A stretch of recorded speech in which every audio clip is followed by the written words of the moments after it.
Meantime, I want to take a closer look right now at America's tax code and how it could potentially change under President-elect Biden, what it could mean for your money.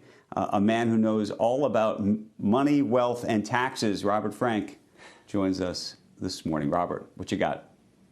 Good morning, Andrew. Well, the markets may not be expecting higher taxes, but the Biden campaign telling me last night that he remains committed. Now, he's laid out plans, as he says, to revamp the tax code so it rewards the work of ordinary Americans, not wealth.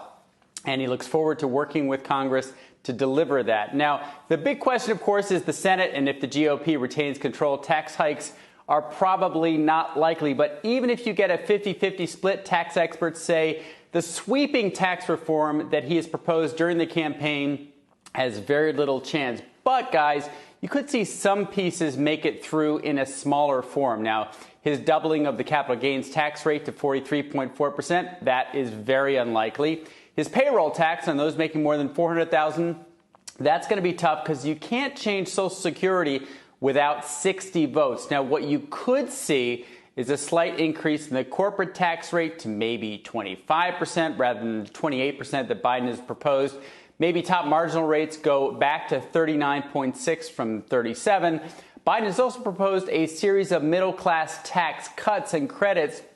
Those could actually be packaged with slight increases at the top, guys. And Joe, I know we all care about SALT, but unlikely to get a compromise there because there are divisions even within the Democratic Party about that benefit that mainly goes to the wealthy. Well, Robert, it all depends on, obviously, Georgia. It depends on what you can do. And you really do need to look deeply into it, as you have, to see what's available under reconciliation. Some things that the president-elect wants to do could be done there, which is still dependent on what happens in the Senate, though, to even do any kind of reconciliation. But some things aren't available through reconciliation.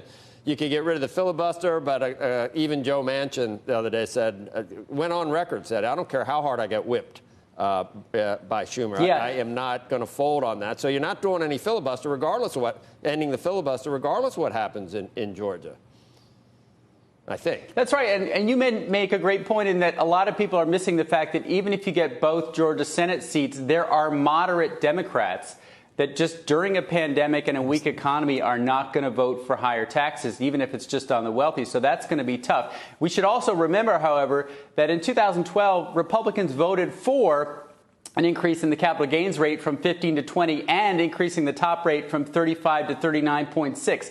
That was an 89-8 vote for those tax increases. Now, it came with a lot of other issues, sequestration, budget cuts, the fiscal cliff. But my point is, if it's part of a much bigger package that includes tax cuts for the middle class, you could get a compromise. And by the way, that compromise at that point was put together by Joe Biden and Mitch McConnell. So everyone's writing off any big tax increases, but we did see it before. Now, whether we can get back to that sort of less partisan time is unclear, of course. Shepard Smith here. Thanks for watching CNBC on YouTube.